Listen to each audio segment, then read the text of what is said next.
If I were starting a business today, the biggest mistake I could make with AI wouldn't be ignoring it. It would be using it the wrong way because most people aren't using AI to create leverage.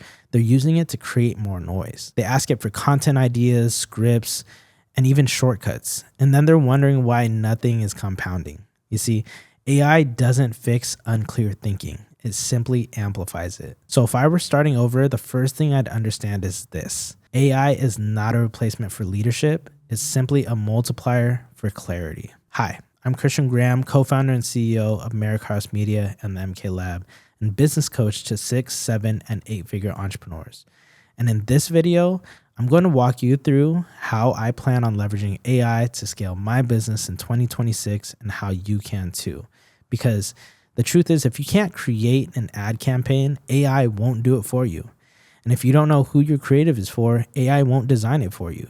And if you don't know what outcome you're looking to build towards, AI won't distribute it for you. And that's why the people struggling most with AI, they're not underpowered, they're just simply underdirected. Here's the mental model that I'd use. AI should replace friction, not judgment. It should replace time costs and not thinking responsibility. It should replace output without diluting input. If you try to outsource thinking to AI, you lose influence. If you use AI to execute clear thinking, you gain leverage. And that distinction changes everything. So let's talk about how I'd actually use AI to build impact, income, and influence from scratch. I'd create a master prompt around questions like, what problem am I best positioned to solve right now? What misconceptions does my audience have? And what decisions are they stuck on? What do they need to understand before they can move the needle forward? You see, AI is excellent at pattern recognition. It can help you see what you're missing, but you still have to decide what matters. And once clarity is established, that's when AI becomes extremely powerful. The second thing that I'd use AI for is content leverage. Not content creation alone, but content leverage. I wouldn't ask AI to create content. I'd ask for it to repurpose, restructure, and reinforce one core message. One long idea becomes multiple long-form scripts, multiple short-form clips, and multiple written formats so that you can distribute it to multiple angles.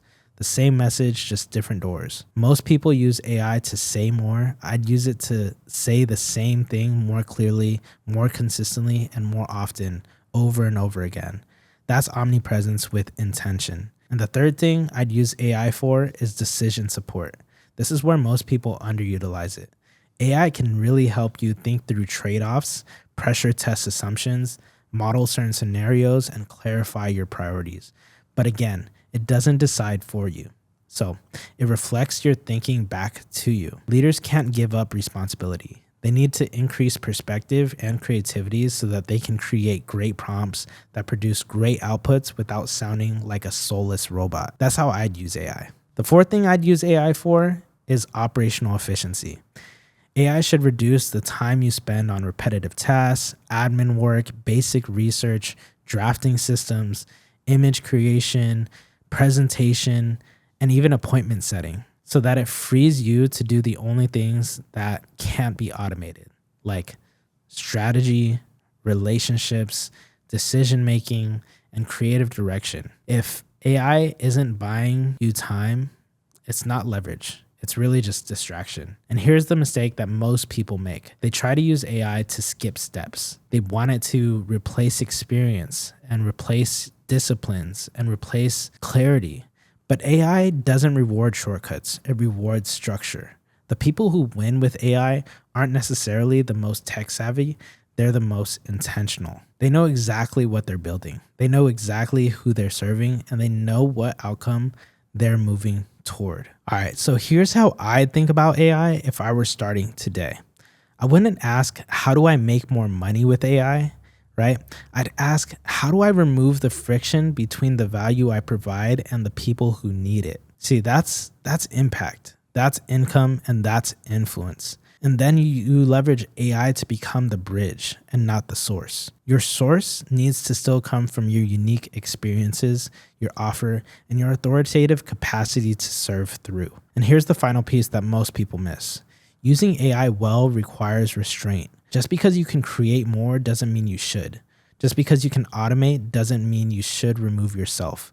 Just because you can scale doesn't mean you're ready. Scale exposes your flaws. And that's why you need to incorporate your own brand authority. You need to give AI a map around your mission, your assignment, and your purpose. Provide it your goal and what you need it to do, and context behind the purpose. So the question isn't, how fast can I grow?